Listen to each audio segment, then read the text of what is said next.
Mark, let's talk about the top retirement expense What is it, Craig? Do you know?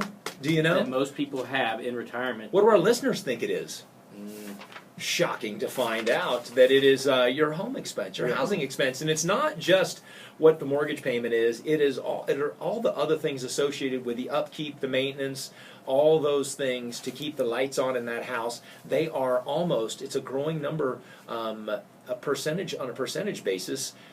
Almost 40 to 50% of your household budget goes to housing expense. No joke, folks, and it goes up as you get older. It is housing. In a survey of people that are 50 and older, their largest expense, in fact, accounting for 40 to 45% of their household budget was housing, which includes everything from the mortgage, the taxes, the rent, or I'm sorry, mortgage, taxes, utilities, upkeep, maintenance, etc. Folks, that's a big chunk of your household budget going towards housing.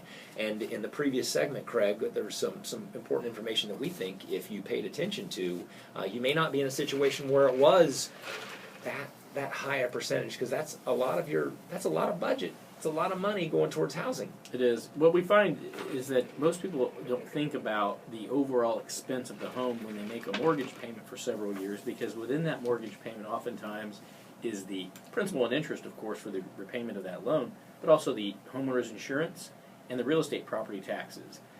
Those taxes and insurance amounts are fairly significant. The principal portion of it is really just moving money around. It's taking money out of your left pocket, parking it over in your right pocket. If your right pocket's home equity and your left pocket's your checking account, that's basically what you're doing. You're moving a little bit of money over and staying with you. So what ends up happening is that when it's all said and done and that mortgage payment or that loan is paid off, people haven't budgeted well for the expense of the taxes, the insurance, and you still have your utilities, your upkeep and repairs. And of course, the longer you live in a home, the longer you're comfortable with that home, the more it tends to seem that people can kind of live with the things that need to be maybe fixed up or updated or whatever. So those end up being all at once expenses sometimes that sneak up on you. So folks, make sure that you're budgeting well for, as far as retirement goes. Housing, even if you don't make a mortgage payment, we're still going to be a big chunk of your budget. The actions you take today will impact you later in life, and those of you who are in a situation where you cannot make the payments, if you're of a certain age, 62 or older, you can consider a reverse mortgage, but there are other options too you need to discuss with your financial advisor or mortgage planner.